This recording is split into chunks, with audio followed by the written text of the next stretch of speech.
Thank you very much for being back. I just want to introduce also, we have, of course, Nathalie Grynbaum. She's the co-founder of MiHotel in Lyon. And she works, I think, also with digitalization in her hotel. Could you maybe tell us a little bit more about it? Yes, sure. Okay. So hello, everybody. Nice to be here. Sorry not to be physically with you, but as Bordeaux is a bit far away from Lyon, and we are in a very hectic time at the moment. So anyway, so MiHotel is not really a hotel, is not really an apartment, is not Airbnb. It's best of everything, I think.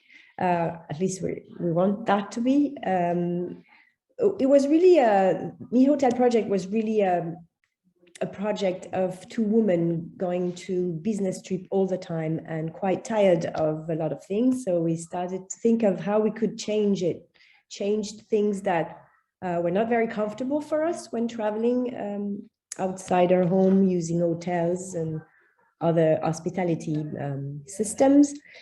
And of course, when we started to launch MiHotel, we were still working. I mean, like I had a job and my partner as well. So we had to get the people inside the places in a way that was not going to compel us to be physically present.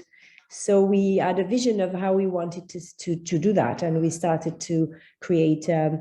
We have a back office, very strong back office that is programming and connecting all our suites. We call them suites because they're bigger than hotel rooms. So everything is digital in terms of what's not necessary to do for customer to be comfortable. We have customer vision in the center. We don't want to make customer, that was the point of my question earlier when I said, do we put all the burdens on the customer side? And I think that's a big problem in our society at the moment, where everywhere you go, where you do things on your own, and then the company doesn't do it anymore. And so it's okay in a way, but it can be really a burden and a pain in the ass when you want to do something pleasant and then you have to do all the things by yourself. So everything is digital at MiHotel in a way that brings some value to the customers. And so all the back office is digital. We do all our planning and planning of housekeeping system. Everything is digital, but that is not a real value for anybody. For a person to create plannings, it's not really valuable, right? We do process everything you showed we're doing in the back office, and the back office is super powerful and everything is linked together. And we open our doors from a distance. We manage the heat and the air conditioning from a distance. We manage the sound. We manage really a lot of things from a distance without being a burden to the customer. It's more like an ease to the customer. And if he needs to talk to us anytime he can, there's always somebody around. It's not a machine or a robot or someone far away from Lyon who's answering the phone. It's always a French person, very well trained, that has hospitality resources, hospitality values in their blood. They're really, that's very important for us. So anytime you need to talk or see someone or call someone, whenever you decide you want to, then you have someone available, and it's someone super trained. So that's how MiHotel is organized. It's very digital. There's even when we started to have two suites working, we had you could book on internet and you could access your room without having a physical presence. Everything is connected and everything has codes and stuff like that. So that's how we work.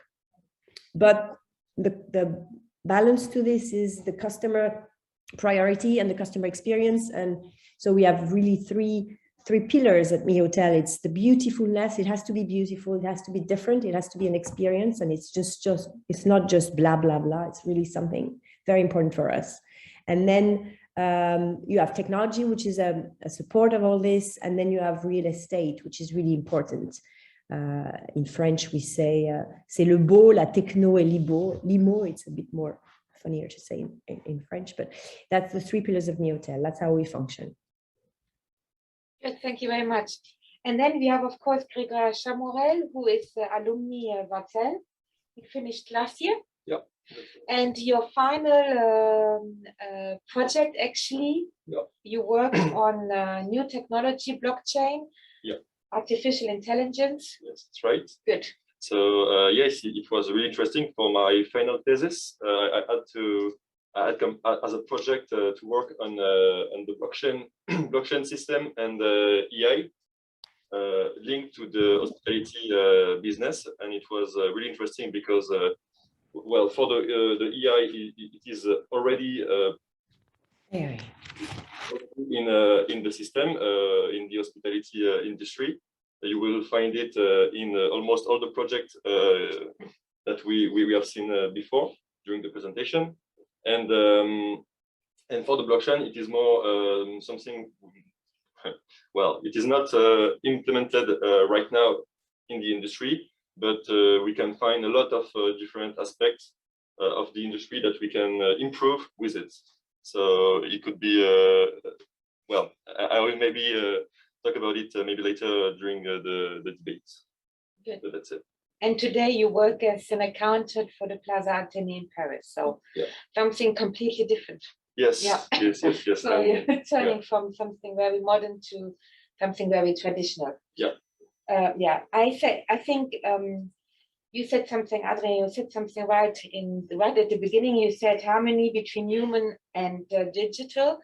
I think that's a big point for me, to see how can we actually be in balance between all this kind of new technology and still being a hospitality advisor and welcome our guests and actually showing what we all love to do every day. Yeah. You know? I think Nathalie has said quite a good answer to that, and it's within our concept, but it can be within a hotel, an individual hotel as well. I think, as she said, the thing is you don't want digital to be a burden. You don't want to be something that you impose on people. You want to enable them to make a choice, and you want them to be able to have the option at any time to make a human connection. That's what she referred to as in a case with a French local people in Lyon. But wherever you are in the world, I think this applies.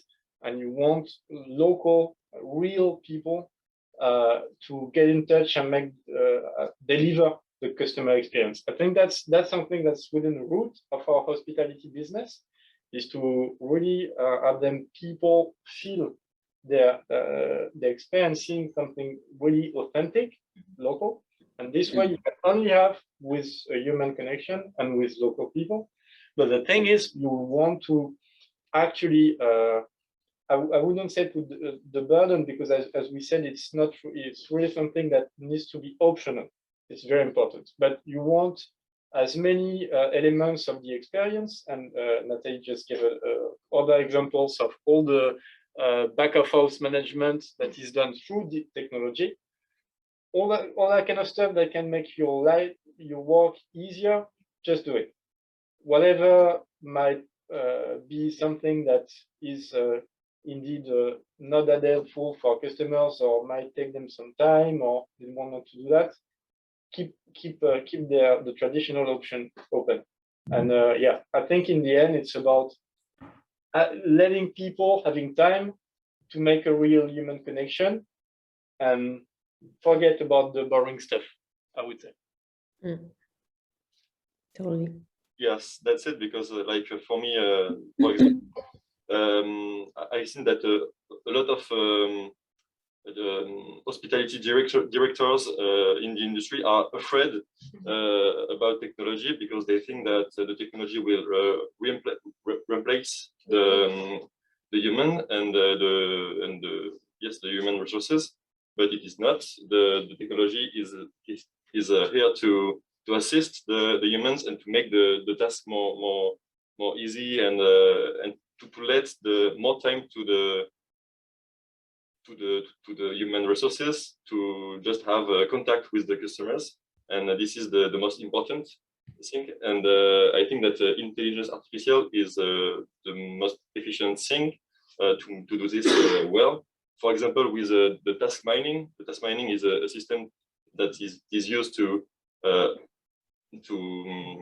make to automate Automatize, yeah. Automatize, thank you.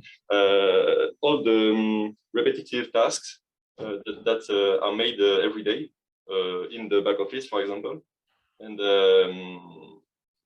this is this is really useful for the hotel, because then the people have more time, sorry, to have contact with customers. So yeah, to spend with the customer. Yeah, absolutely. I think the back of house system. Sorry. I just wanted to say something. I also wanted to raise the attention to technology. Technology, whether we call it all the digitalization, or it's very expensive to put in place. I mean, it is a big cost, and you always need to also to make sure that the cost you need to develop things will not be a problem. When you think about all these huge licorn startups and everything, and even Amazon, I think if you think of these guys, I mean, it took them years to be profitable. And I guess if you take the example of Amazon, they wouldn't be profitable if the American state didn't ask them to cover their cloud, whatever system. So I think you have to keep in mind that technology is not, it's a must-have in a way that it saves your time for really non-interesting tasks, but it's really costly. I mean, it is costly to develop apparels and devices and systems, and knowledge management is very costly. It takes time and it's costly. So you really need to make sure you balance the benefit cost to where you're going to use this technology. And to bounce back on that, I totally agree with Nathalie, and I think you need to approach this as an investment. Yes.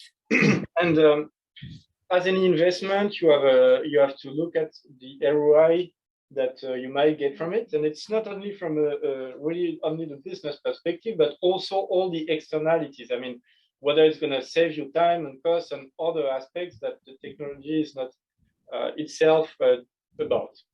But also, I think it's something that we need to think of as an investment. And if it's an investment, it's something that can create value to your business. I mean, from a hotel owner's perspective, just imagine if we compare ourselves. Let's just step back for a moment and compare ourselves, hoteliers and the hospitality industry, in the way we operate.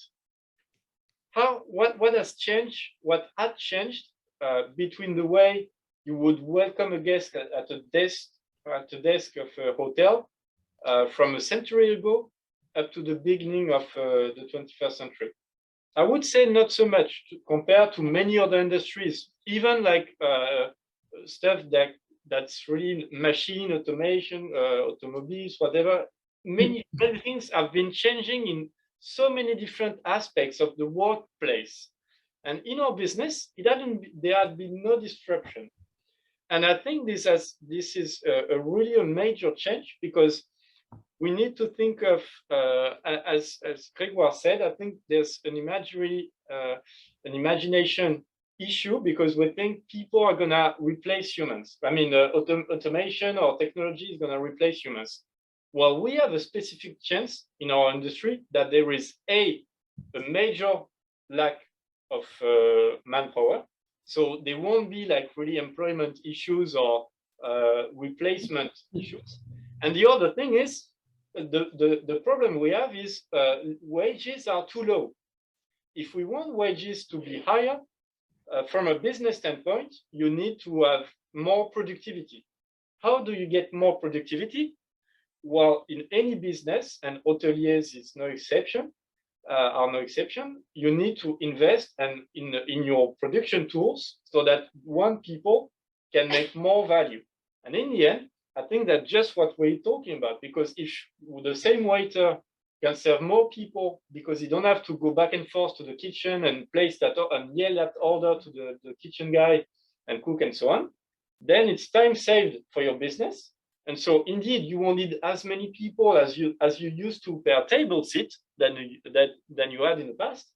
But in the end, you'll make more money, and you'll be able to share a little bit of that money as in the form of an extra wage for people, which is the key issue we have at the moment to find staff as well. So I think it's a good cycle, and it's also a way that we need to look at the big picture. It's something that we will be somehow compelled to go towards. Yes. I'm going to give you an example. Sorry, can I speak? Is that okay? Yeah. Yes, of course. I went to a restaurant the other day, and it's a very old traditional Lyonnais restaurant, Italian Lyonnais restaurant that was bought by a big chain. I'm not going to say the name. And they kept a very traditional ambience. But then, okay, all the waiters have a kind of funny look and everything. It's a huge place. It's beautiful. It's very well decorated, and the food is okay. And then at the end, when you want to pay, they come to you. It's okay, I think, to order with QR codes. I'm a boomer. I'm not a big fan of this, but okay, let's say okay.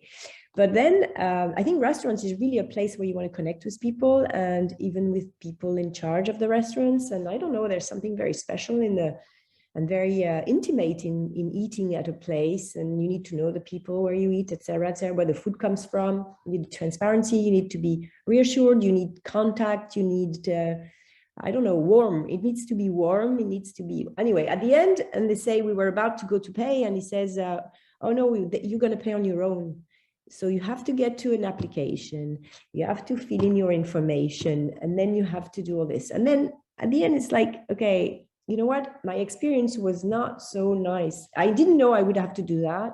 And I finished my meal, and we're about to go, and we just wanted to pay. And then you had to sit down, go back to sit down and go to, it was not very, very long process, but I thought, you know what? At the end of the day, I said, it's supposed to be a very authentic place. So everything is fake. So the decoration is fake. Everything's fake. It's part of a big system. You don't know even if the food is really good. I felt very uncomfortable with this. And I'm really asking the questions where we really need to think, and I do it for my business as well. Where is really the time to put digitalization? And of course, at that point, I know it saved a lot of time of the waiters, because they're more with the customers and they don't have to register for paying and everything. But I really felt they were putting on me the burden of doing something, and I didn't choose to. And I really felt uncomfortable with this. So I just want to make sure we all understand what we're doing. And I think logistics is super important to digitalize, because it's a lot of pain. But then, I don't know, even I ask myself a lot of questions even about the way we pay our customers, and we make them do a lot of things on their own. But they can call us, and it's unbelievable the number of customers who call us to make their reservation. They don't want to do it on their own. And we have more than 60% of our customers are less than 44 years old. So then we have very young customers. So we have a lot of calls in, and I think people want to be in contact with people. They want to feel comfortable. They want people to do things for them. So we just have to think about that. We just have to make sure we don't forget that. I think this is a very good example of what we discussed earlier, where there's a hiatus between the positioning that you claim to be, where you want to be a traditional like restaurant, and then you have people in the end having to pay by themselves and digital. I think that's also one of the things that people are maybe in many cases going too far with the digitalization on the B2C side and not far enough on the B2B, because Exactly. on the time, I think if Nathalie had been at this restaurant and the waiter would have typed on the table and directly it would have been automatically billed, and then the guy would give her the bill, and then she knows the bill, and she just have to go to the desk, and there's someone, so people don't have to go back and forth, but okay, they go to the counter. I think maybe this would be okay, but in this case, it's not. So you have to be really wary of not going too far, and I think this is a prime example of that indeed. Yeah. But I also think that there is a market for this new technology, because for the young generation, they just don't. I don't want to say don't care, but maybe not. I agree. Yeah, they can accept to pay like this, and for me, I'm not bothered by this. Yes.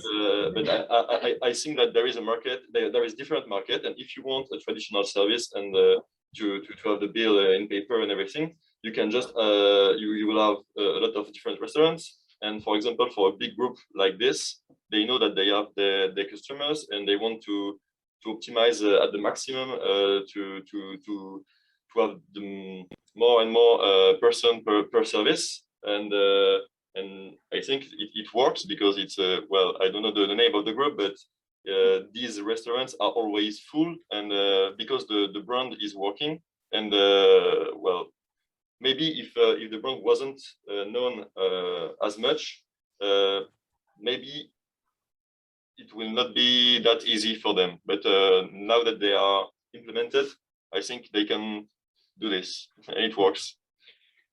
Actually, it's at a crossroads between different aspects of the business, because to make it right, you need to have the data, and I think Grégoire will be very good to discuss that with us. You need to also consider the user experience, as the text call it UX, the user experience that you are offering. And it really depends on what you're offering. Let's take an example this time of, if we take the same example, so final payments once you're done, but we put that into a hotel. Well, in a hotel, if you had to book the room before, and you've had to enter your payment card or whichever, a very simple way is just to say, well, may I bill the card that you use for your booking? And at just one voice, you have the human touch, and then you push a button and everyone is done. Everything is done and set and fine. And I think it's this way. It's a good example of, you have the very same element, the same person, and it's a totally different experience. The thing is, you have a different process, because it's a case where when Nathalie booked the hotel, she put information on all the stuff that the guy need to issue the bill, and then so you have everything on hand. And whenever she walks in and said, I just want to pay, then we say, okay, everything is set and you're fine, you can go. Then it's in it, rather than waiting and putting on your stuff, it saves you time and you discuss with the people, very fine. In the case of a restaurant, well, because in the process, you don't have a contact and payment information before, then in the end, she needs to do it by herself something, that's not okay. So in that case, you have an issue with the process, and because you don't have the right data that is connected, so the guys in this restaurant don't know that she booked that at that time of the day, because if they knew, maybe they wouldn't have asked to fill up all that bothering stuff. So if you have the right data, maybe the same thing becomes okay, even to the same customer.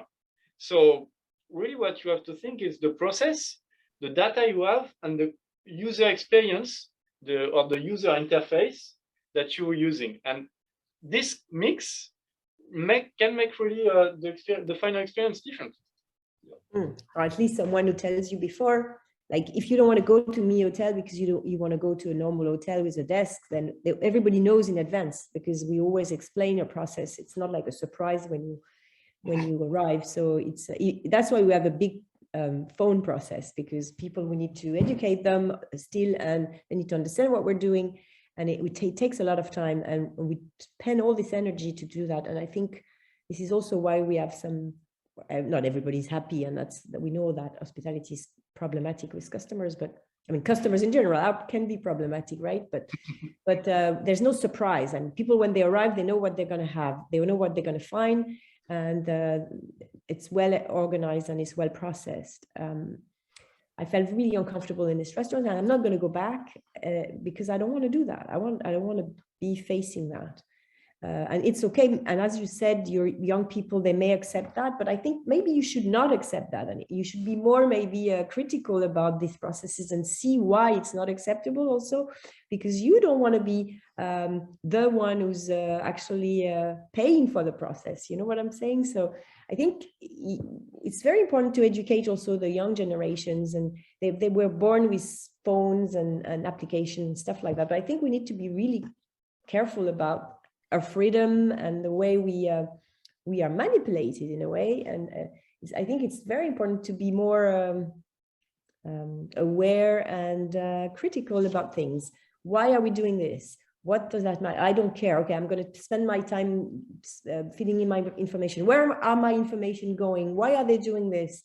I think we are more like, if we're not careful, we're going to enter a society of robots for sure, and even humans going to become robots. I think, again, I know I'm older than most of you here, and maybe I'm paranoid, or I don't know. I like technology. I think technology, as you said, is very important, and it will lighten the cost of unuseful things and logistics. Really, I'm really a big fan of, as you said, B2B, the back end of all the things, how you stock, how you manage your stock, how you get deliveries, how you process things, how you delegate your staff, how you manage the housekeeping process. Of course, that is very, and yet there you still need to be a human person, because as you said earlier, I really liked your slides about how you incorporate your team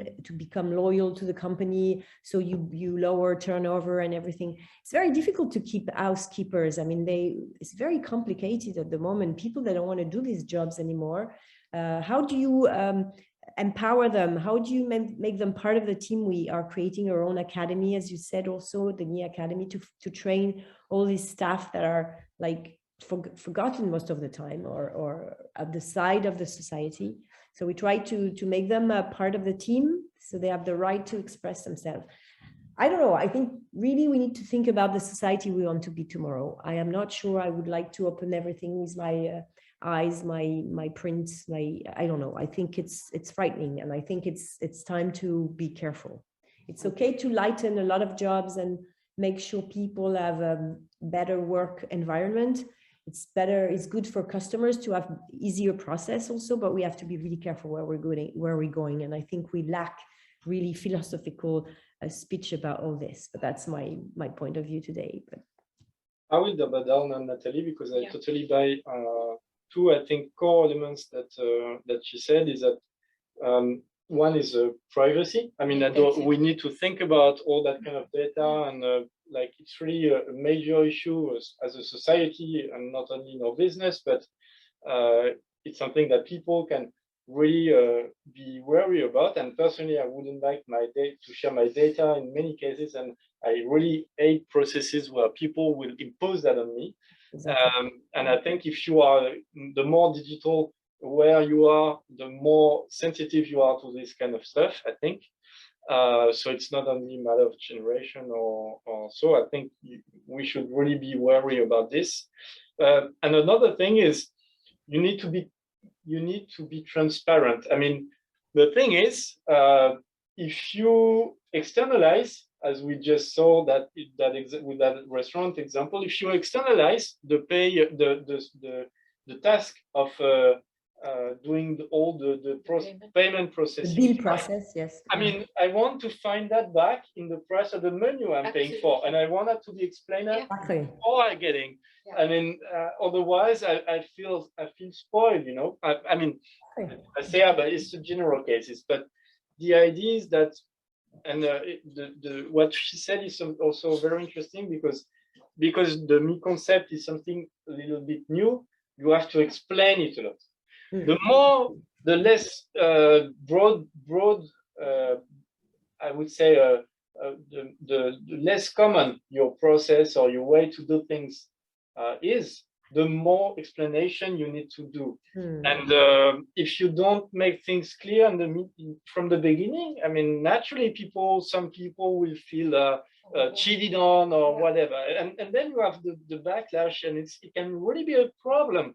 if you have like negative comments, negative reviews, and so on, then it's really an issue for you as a business. So you want to bring the transparency about how you do things, whether if you have to do things, then it will cost you less some elements, or you will have an added value, or I don't know, maybe you have a free cocktail in this restaurant, but you have to fill in the payment in the end.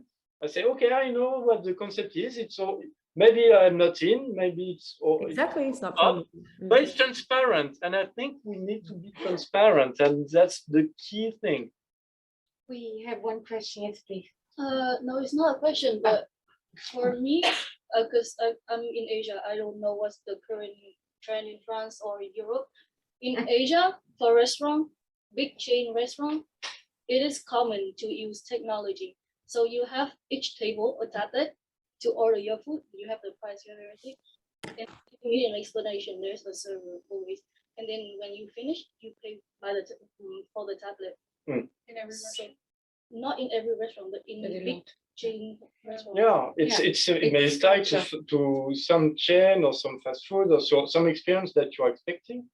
And yes, I think it's dine-in, it's high-end restaurant.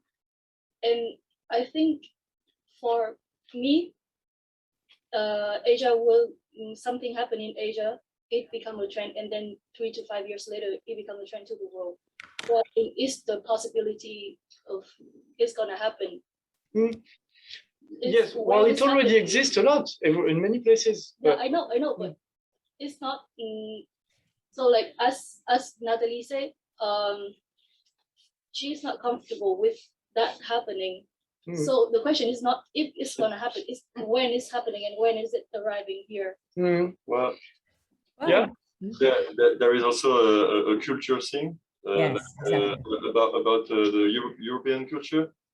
We can see even right now with the new law like RGPD and everything, you will have a lot of barriers to implement this new technology because they are intrusive, and they will and the Europeans and even French people are not they don't want this. Maybe right now they don't want this, but maybe later they will. But I think it's too soon, and I think we don't have the same approach about these new technology that are in our lives and with us always, like the eyes, identity, identification, But with the young generation, young generation, I think they're more open to that idea. I don't know. They may be more open, but is it good or not for humanity? That's the question. I think we're very different. I know what you're saying about Asia, and I spent a lot of time in Japan and Hong Kong, and okay, fair enough. I think in Europe there is something called the way, like the way of life, and the time we still spend time to eat at lunch. We still invite our customers for that. You need time to make business. You may change the world totally, and you may be very unhappy. I don't know. I think people still come to Europe because we offer this. And we don't want to be like Asian or Americans in Europe and in Italy, in France, in Spain, even in Germany and Belgium, etc. We have a way of doing things, and we welcome people in this environment. And I think there's something you can't change. And if you want to change it with technology, then you're killing the heart and the soul of the people, which is fine. Maybe it's where it's going to go. I may not want to see that, but I think as you showed very, very smartly, these people who want to go in total nature, etc., it's because they can't, because they're tired, they're getting sick, they're getting ill of 100% technology and cities and robots and whatever, and cars. And I mean, people are getting sick. We are getting sick. I think we need to wake up. So technology is great. We just need to wake up of where it's necessary and not. And I'm not sure it's good in restaurants to do that. I think when I go to restaurants, because I want to be taken, I want to be taken care of. I want to be someone who's going to welcome me and make me feel comfortable and do a nice meal for me. Real people putting their heart into what they're doing. And I think it's not a question of generation. And I think if we don't realize that we're letting that go away, it is humanity we're talking about. And I think it's a question of good sense and health. I mean, people are getting sicker and sicker because we're losing contacts, human contacts, and well, we just need to be careful. I mean, I'm not a negative person. I am very open to changes, and I'm doing things differently at MiHotel. But we also have a great team of people. They're very happy to be there, very young. We also make sure that housekeepers are happy to do their job. It's not always easy.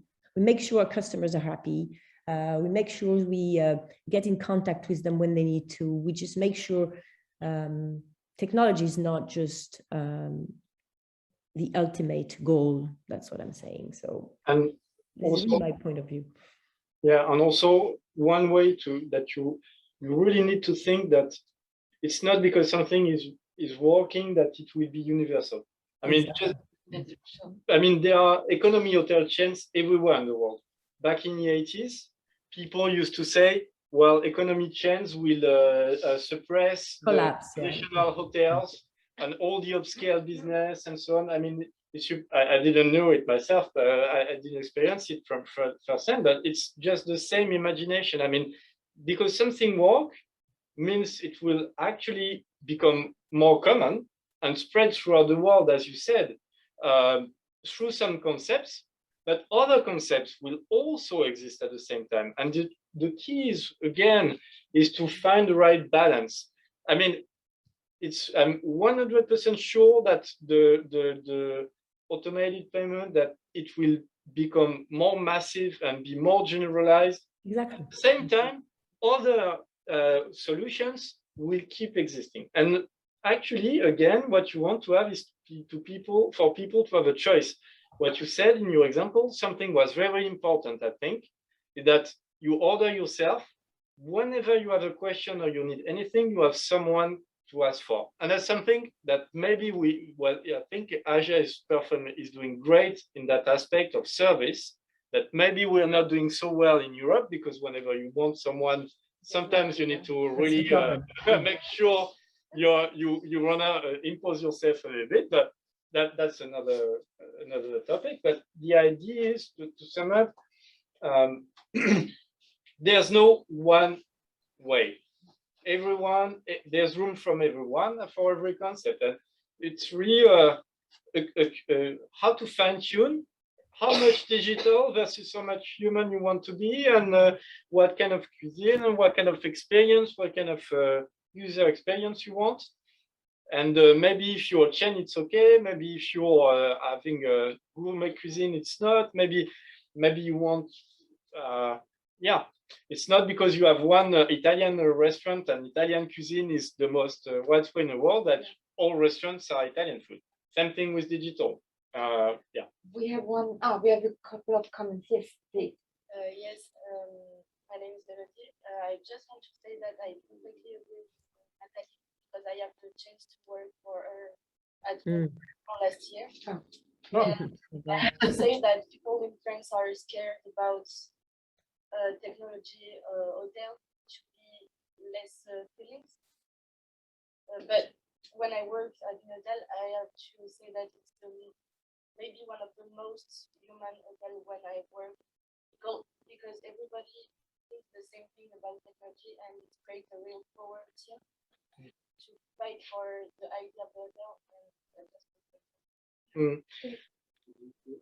And a good example also to sum up what Melody and Nathalie said is that in both cases, the one of the key elements is that, and that's something we've seen in Asia as well, is that technology. One of the first uses of technology is for messaging or is exchanges with guests and customers, also in advance, as you do on Airbnbs and so on.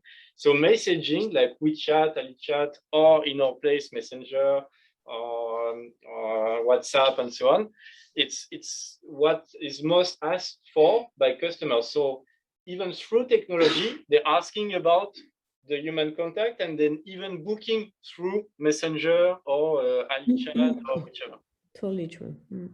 Maybe Nathalie, it's what you have on your customer side. Do you have? Yes, we work. Since we started, you can text us, you can chat with us, you can email us, you can call us, you can do whatever you want whenever you want. It's really it was a big condition. Hi there, Melody. I'm really glad to hear you, by the way. No, I think it's really the point of contact is needs to be chosen by the customers. And also my experience in hotels, sometimes when you have to wait in queue to go and get your check and pay when you have a business meeting just after, of course, that was not the best experience. And sometimes people are not so nice.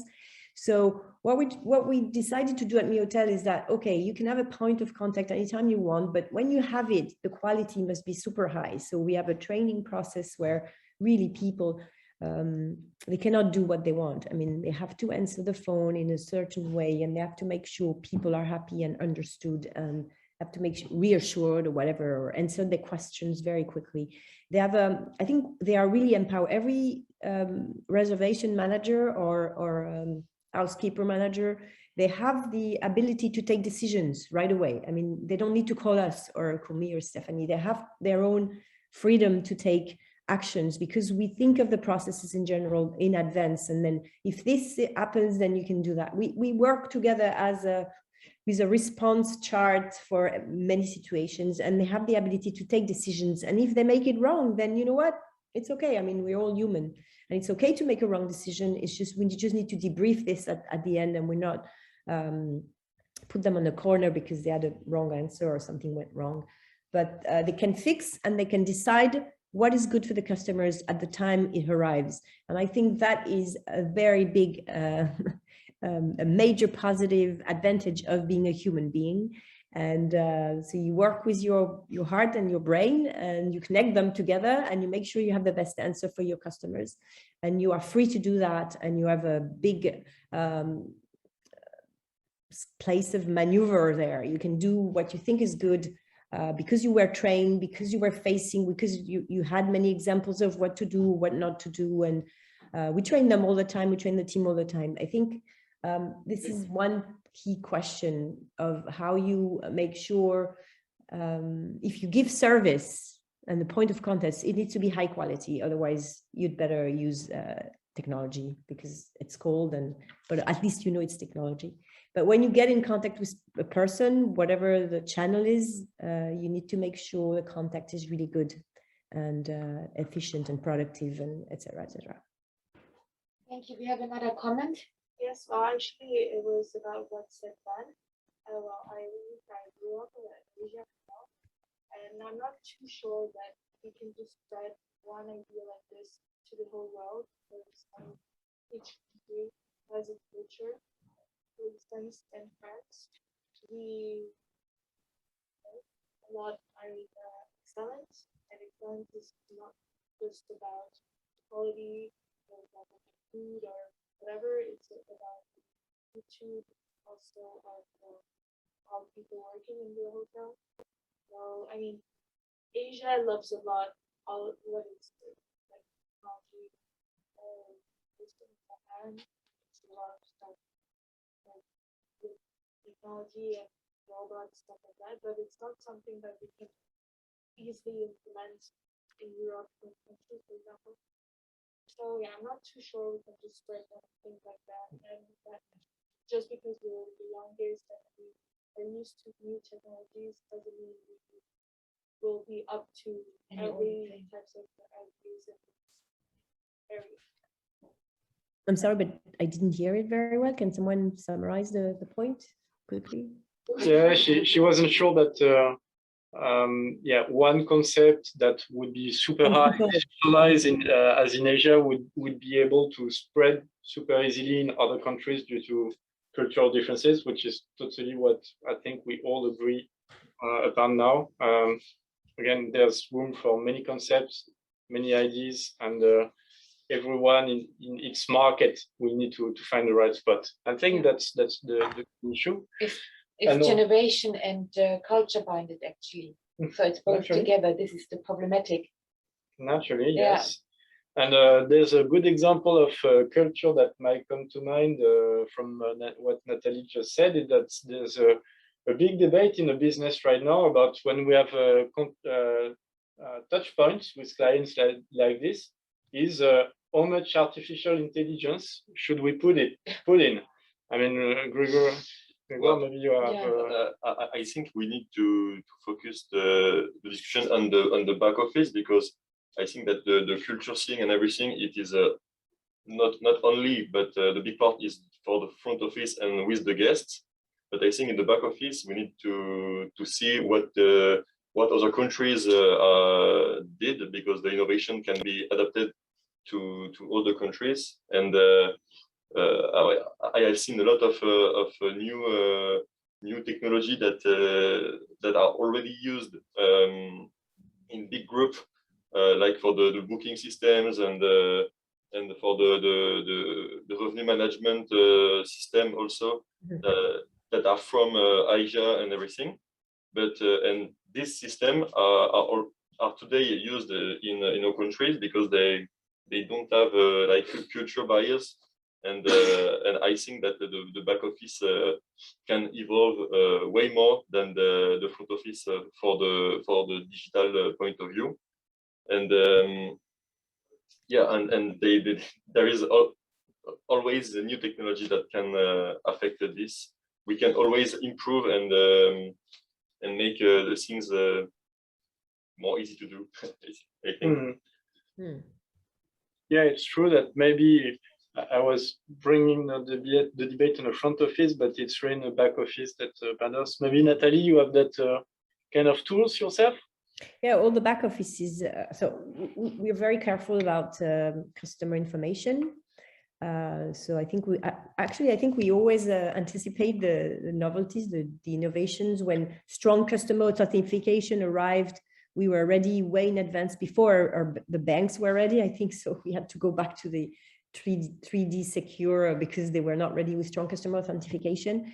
I think we have to be really careful about what we're doing. I think our back office is powerful we have one reservation management tool, which is containing all the customer data, etc. We explain how long we keep the data, and we use a payment system which is very well known, which is called Stripe.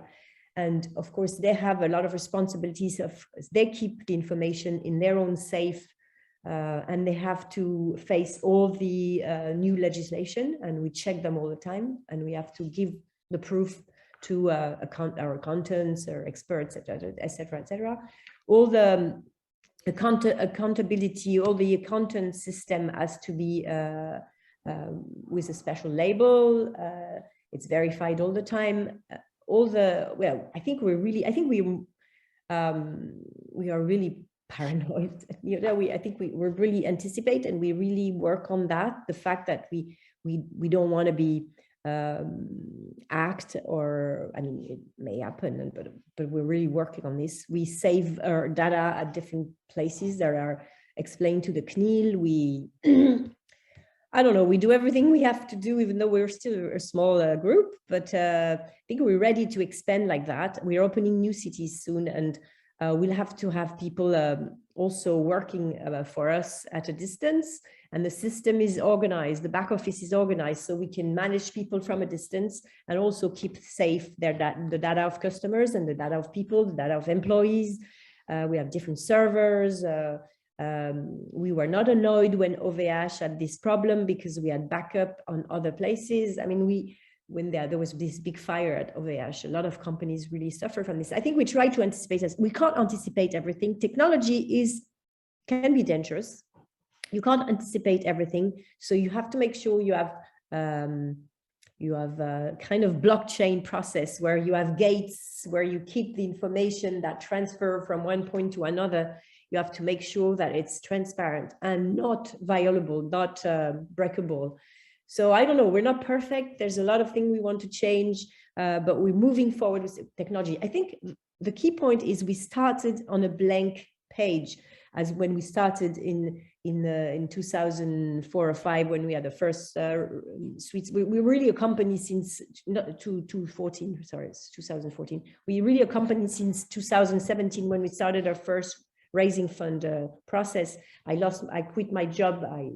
I went to MiHotel 100 times on 2017. So before that, I was working still. So you see, we're still a young company, but we started from a blank page. We had a vision of what we wanted to do. And I think the problem today of most of hospitality concept or old hotels or traditional hotels is that it's very costly when you have big infrastructure and you need to wire the entire system so it's connected, because if it's wireless, it's not safe and it's not working. There were a lot of people starting with connected doors and everything with connected lock, and it's not working. I mean, definitely not, and it's not safe. So we wire everything. I don't know. I mean, that's what we're doing. For an independent hotel to use our system, it would mean wire all the rooms, and it's a lot of work, and servers and everything. So it's I think what happened is we started from blank page and we had the vision of where we were going, and I think that's the key thing. It is costly to make sure you're safe and efficient at the same time and digital at the same time. I think it's a process. Yeah, I think it's the price also that we have to pay actually as a hotel. It's hugely expensive actually, if we see how much we have to spend to actually modernize anything, to digitalize it, to make it safe, because I think that's the biggest issue, that data is not safe. Even our credit card numbers are not safe. So how can we do this in the future? Actually, we want to modernize it. We want to make it better, easier. But how can it takes time and it's costly. And I think, and I think when you start, then you have, I think we're not growing that fast because we need to be ready for making sure things are safe and we are able to monitor all these things at a distance. That's why we're taking our time to grow also. I think even though we have a big ambition to have at least 250 suites in France, but it's all in different cities. So we manage small group. We are a niche, and I think we're not mainstream, and not everybody's going to come to MiHotel, of course. And we're not taking all the shares from traditional hotels. Far away from that.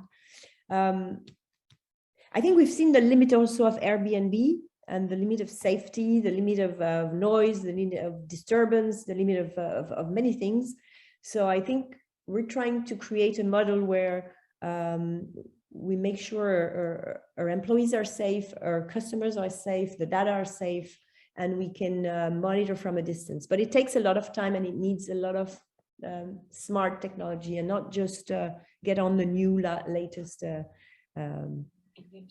innovation without testing it or anything. We're quite kind of careful. I think it's a big question we need all to ask ourselves. Why are we doing this? What is it? How much is it going to cost? How much am I going to make out of it? And also, how do I protect my data, the data of my customers? And well, we see every day there's a attack there, a hack here, and it's quite. This is the world of technology, so we need to make sure there's a mix of human and technology, and we have barriers like in the blockchain actually, but in the real life, I find it very interesting. Well, I think that there is a more and more projects that are focusing on issues like security and transparency and all these issues. And for example, you talk about blockchain, but I think that blockchain, for me, it is a really powerful tool for the future, because it regroup all these problematics that are security, of anonymization, transparency, no intermediaries. Well, this is all the elements that are in the blockchain can be implemented in the hospitality industry to make it more easy to use and more safe for everybody. Yes, of course, like we said, it is expensive with the energy and this thing, but I think that we are at the beginning of this technology. Absolutely. And it is huge. The numbers the evolution of the market of the blockchain. Like every year, it took 70% on the market. So I think it's the beginning, and in the future, it will be really easy to use it and to implement it in a lot of function in the hospitality industry. Like we can find for all the, of course, for the payments, you can use it for transparent payment, for secured payment, because it's based on the blockchain, and the blockchain is 100% secured. You will not have intermediaries also, so no more use of OTAs and everything. You can just make a reservation, for example, based on the blockchain, and you will not have intermediaries to use, so no more commission. So of course it's far in the future, but I think that it will arrive way more faster than we can think. And yeah, I think that all the properties of this technology can be good for the industry. So well, we have it too soon. We have one question. Yeah, it's linked with what Grégoire just said. How do you finance it, and how do you reach the payback? How do you finance technology, you mean, in general, or is that the question? Yeah. Well, I think we started from scratch, so we did it all ourselves little by little. And as I said, we raise funds a lot of times. So we have a different approach of hospitality. I mean, we are more like a startup company than a traditional hotel. I think also young managers, all the people that are in these rooms, they are the next generation of managers and hotel creators, and they will be trained and formed, and they will know these technologies, and I think they will implement them. It will take some time, but it's a big move. We are in a transition period at the moment, huge transition period, and we don't know if our choices are good or not. But what I'm sure is there are many things we need to understand in terms of financing, and of course, how you finance technology. Well, the banks are not they may do it, but if you're a startup and you don't have a positive EBITDA, or I can tell you it's very difficult. So you need to find business angels, you need to find investors that are willing to take the risk with you and see the future of the development. Today we are raising fund again. It's a big time for us for technology, but not only, also for many different reasons, and development in general.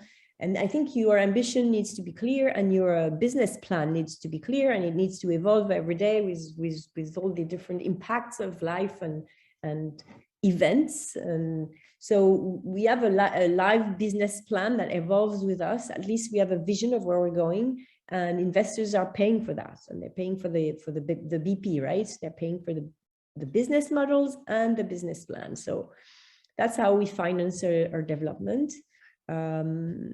We also are very lucky because we had to work with ITs from the beginning, and one of them he was a student when we started, right? And we've integrated it into the structure. So I think you really need to have an IT person. But of course, that's a way of seeing your business, and hotels never did that before. I mean, there was not their purpose in life. It was to get people to sleep in a place, and that's it, maybe eat and have a breakfast or have but you have to see your business totally different today. Customers and customer needs and customer and society way of life has to be taken into consideration, experience, and it's just not blah blah. It's really like, how do you have an experience, how you see the changes in the way you travel and you eat and you sleep, and etc., etc. So everything has to be taken into consideration. You have to be really flexible, adaptable to changes, and you can't say, now I'm going to open a hotel and it's going to work for the next 50 years. It's not going to work like that. People, your generation is not going to accept that. It doesn't mean you have to change every day. It means you have to have a concept, but it has to evolve with people and the society. Sometimes takes decisions and say, no, we're not going to go in this direction. It's not for us, because it's not the brand, it's not what we're doing. yeah, I think you need to find investors to do that. I mean, banks are not really, they're paying maybe if you have a very big EBITDA and positive EBITDA, but they don't really finance these things today. So you have to find investors that will take the risk. And the process of finding investors is extremely tiring and time consuming. It's not easy. It's you have to be careful not to sell your soul away, right? And it's a big process, and we're starting to be kind of experts with my partner, but it's another subject, right? But we finance everything with fundraising, and of course with the ongoing business, because the business is growing, and we're also auto-financing a lot of things. But investors are there to do support technology also. Also, to get back on both of your questions. Sorry, Nathalie, just keeping you alive for a second. Just to get back on your question on the financing, before asking ourselves, how do we finance it? The first question that we need to ask ourselves is it in our core business? Exactly. I mean, Nathalie, what she's talking about is because she's talking about her concept, which is also includes apartments and so on. So there are some elements that are part and parcel of your concept, and you want to manage them in-house, so that you want to have the internal knowledge and the internal management of these tools. And it's same thing with the data safety and so on. So these are things that you want to have an understanding of, or control about, or directly using it. But it's really not only a matter of the financial means you have, because I can quote you thousands of examples of big major groups that have poured millions and hundreds of millions on new technology developments with zero ROI. Exactly. So, I mean, it's not a matter of how you finance. Oh, very often, and 90% of the case, and very often, if you guys run your own hotel, I mean, the right solution will be to find the right supplier, will be whether it's a supplier, a startup, a consulting, we do that sometimes. I mean, and in some cases, because it's at the core of your concept, or you want to manage it yourself, then you'll do the in-house development, hire an IT and so on. But it's a different business, it's a different knowledge and pattern. So you want to put the right boundary and know where to stop, because I mean, technology is huge. It's a totally different field, and you can pour massive. I mean, if you want to build a startup, and that's what Nathalie is doing, it's fine. But then you need to know what is your concept and what will be within your scope, and don't overstretch, because this is a major risk that very often hotels suffer about, is to try to overstretch. And I mean, no, it's not your business to develop a payment system or so on. There are thousands of people doing that. There are thousands of solutions helping you. So the idea is to find, and today, you know, in the global economy, everybody talks about supply chains. In our service industry, supply chains are the service providers, and we need to find and source the right ones. And that's also part of your job. I mean, same way as a good manager has to find the right people to work with them. The same way as a business, you need to work with the right partners to help your business grow. And be aware, because I mean, it's something that's very enticing sometimes, to do it yourself and to pour money and to find investors and do all that stuff. And in the end, you don't get the right results, because I mean, technology needs massive investment. I mean, it's really huge. If you don't have the adequate size or the adequate funding and business model, because when you're investors, you're buying a story, and you're not buying the same kind of story from a hotel as you would be from an IT startup. So be wary of this, because the first question is, before how do you finance, is do I want to do it myself? If so, is it bringing added value to the ROI in the end? I mean, is it, as Nathalie said, within my business plan, does it create value? Maybe not now, maybe tomorrow with scale, but at least will it be? Or do you want it to be managed outside? And then it's not a matter of investing, it's a matter of paying, and how much does it cost? So once you get the buyer, it's negotiation. totally different kind of skill set. Today we have 40 suites. So if I had a hotel with 40 rooms, okay, a bit bigger than a room, I wouldn't do what I'm doing. My purpose is to have 250 or maybe more. And we are very clear that we are working on a micro hospitality concept. It's like micro hotels that we are implementing in cities. That's our approach, and that's our brand, and that's the way we do it.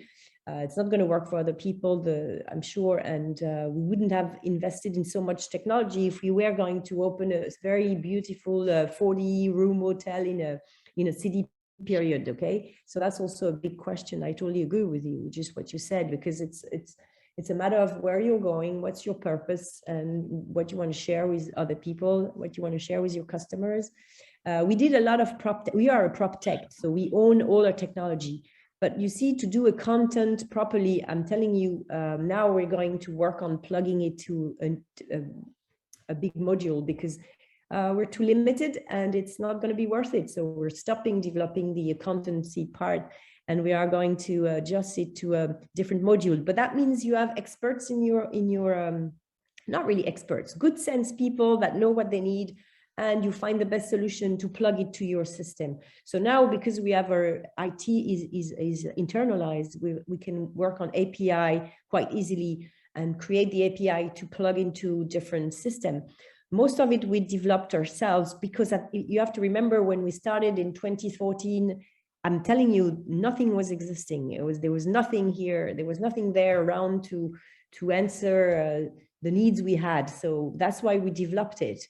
And I think when I see what you presented earlier on your slides, we developed that since 2013, 2014. So we were quite in advance, and now we just need to keep this advance and make sure we are doing the right thing for MiHotel and the brand and the development of it. But we're not doing it at all costs, or we're not doing it just because other people are doing it. We're just doing it if it works for us, and if it's implemented for us, and if it's a benefit for our return on investment and our margins and our customers. Customers are really important, honestly. If you don't have customers, you can close your business. And teams, you also need to have people working with you. So I think that's the vision you have to have. I totally agree with you. Thank you for the comments. Very much. We're almost at the end. Yes. Has anybody have any questions, remarks? Yes, please. I think for the financial, like the digitalization is easier for like big retail groups like Marriott, Hilton, because like they have the budget and the funds rather than the smaller structure that are trying to keep up with this trend of like everything, not everything, but some digital stuff in the hotel. And I think they are struggling, and some structures might like die because of they're trying to keep up with the trend. Mm-hmm. Yeah, but you know, even the big companies that you quoted, they have a hard time keeping up with what innovators themselves are doing. So maybe, I mean, we don't know. Sometimes being agile and a small can also be helpful.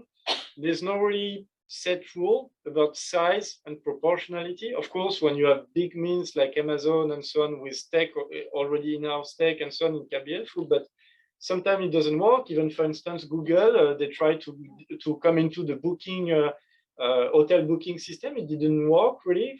So even though they had major means, and so we don't always know what the future will be about.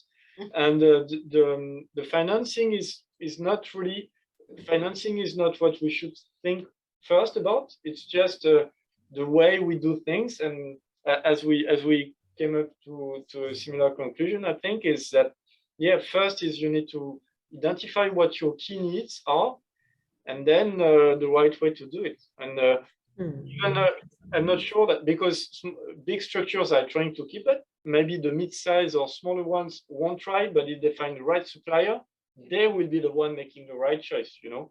So not so sure. We don't really know. The idea is really to try to find the right balance between your needs as a company, your customers, and the solution, which is both in tech and financing and the way to do it and the people who do it. That's a mix. I think you need to know what you're doing. You can't delegate everything. You need to have a certain knowledge. You need to have some people who know what they're talking about in terms of codings and applications and stuff like that. You need to know what you want to do. You need to have a vision. And then you also need to have the support of people who knows how it works, so you don't buy the wrong solutions at the wrong price, because there are a lot of people out there that are really selling nonsense, I'm telling you. So you need to make sure you really look at, you have to have a certain knowledge and having a certain level of criticism and ask the right questions and make sure you understand what they're selling you, because there are so many solutions out there, and honestly, a lot of them are really costly and not so efficient. It depends on who you are, what you want to do. Ask the right questions to yourself. What are your needs? Where are you going to develop? What are your development plan? Do you really want to be independent, or do you want to use Booking? Because if in your business plan, the cost of paying Booking is incorporated and it works fine, you know, of course you're dependent on Booking, but that's maybe one of the way to be. Today, we're making 70% of our reservation direct. We don't use OTAs. We should not say that too loud, but it means, but we had put in place such a big network of contents and social networks and many things, and white books and whatever, and so on and so forth. So it takes time. Everything is costly. It's not magical. And so you just need to make sure what you want to do. And Booking is great to get visibility with faraway foreigners, Americans, Japanese, Asians. They wouldn't go direct to your place because they wouldn't trust you. So Booking is super trustworthy for these people. So you need to make sure what you're doing and where you're going. Again, it's a question of philosophy, and you need to know what you want to do and who you are and what's your concept. I think it's very important. Perfect. Thank you very much, Nathalie, Grégoire, and Adrien. Thank you very much for today. Adrien, Grégoire, merci à vous deux. Merci. If you want to meet Nathalie, you have to go to Lyon, to MiHotel, in the upper floor of the food travel. Yeah, or Place Bellecour, 29 Place Bellecour, where our offices are, and we're at the middle of finishing a fundraising process and developing. Hope it's going to work out. Everything is never finished until it's finished, right? Or thank you very much, everybody. Bye-bye.